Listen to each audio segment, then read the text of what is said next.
Hi everyone, it's Miss Kelty for my Friday update. To be honest, this is a hard week to be in education. It's a hard week to come into school every day and to know how lucky we are that we weren't facing what they're facing in Texas.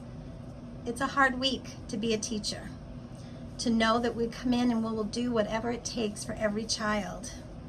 But what I love about my staff and my team is, as hard as it is for them, your kiddos don't know it. They don't share any of that with them. They are able to compartmentalize, which is so hard to do, and to provide each and every child with a safe, loving place to learn and grow. We don't talk about those scary things, but we prepare for it all the time.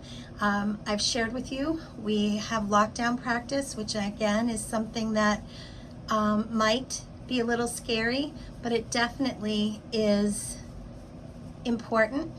And here at ECDC, it's about stop, look at the teacher, and listen. That's all we teach them here, because they don't need to know the details. If they can stop, look, and listen, we're gonna be good. So maybe practice those things with your child. You don't need to practice hiding under desks, those sorts of things. Just stop, look, listen. And I think that'll help you feel better, and it helps us help them. There are lots of resources out there. If you're struggling, if you're having a hard time with this, reach out to me. I have some I can send you with. The Fred Rogers Institute has lots of it, and you know, Mr. Rogers said something once, look for the helpers, and that is the most powerful line we can always tell our children. Because yes, when bad things happen, it's scary and it's sad, but look at all the people who helped, and look at all the people who were there to help. And that's what we teach our kids. Who do we go to when we need help, and how can we be helpers ourselves? So on that note, think about the fun things you were able to do with your children this week, and just keep making those memories, because they're very, very precious. COVID changes, there are a couple updates. I want to read them, just so that I don't give the wrong information. So these came from the Commissioner of Elementary and Secondary Education, and it really works to align what's happening in public school and child care centers.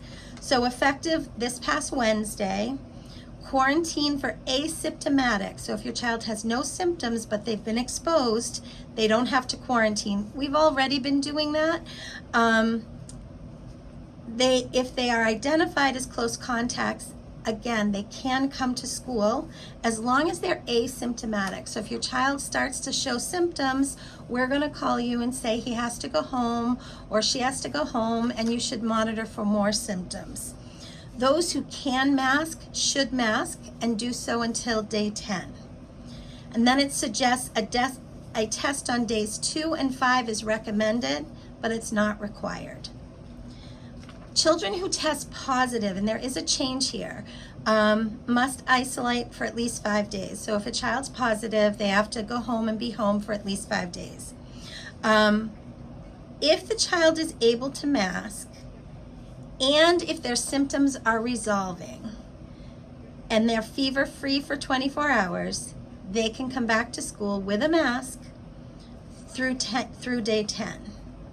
If a child is unable to mask, they must have a negative test on day 5 or later in order to return to programming prior to day 11. I share this with you. It's also in the written text of the email, and Nurse Suzanne and I will be available to answer any questions. There are tests available through the school. We'll help you if there's a case in your child's classroom, you need some tests, come and see me. I can get you tests. We want to make sure that everyone stays safe and healthy, and we're able to keep our doors open.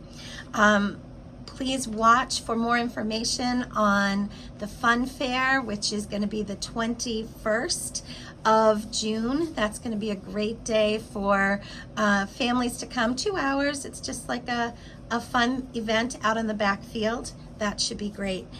This weekend, I'm gonna do some garden shopping and some gardening at home. If you're interested in joining our garden work here, we need some weeding done. We also are looking for donations of vegetables, herbs, things like that. I also have a bed of sage and chocolate mint that's very messy right now. If anyone's interested, I'm more than willing to share. It spreads like wildfire, but it's really nice to have those sensory enticing plants for the kids, so that they can pull a sprig of sage and smell it. They can rub the chocolate mint between their hands and smell it. It's actually kind of neat to hit all those senses. So as of that, I hope you have a wonderful weekend. We will see you back here at school on Tuesday. I know I will go to the beach because that's my happy place. What are you going to do this weekend? Bye.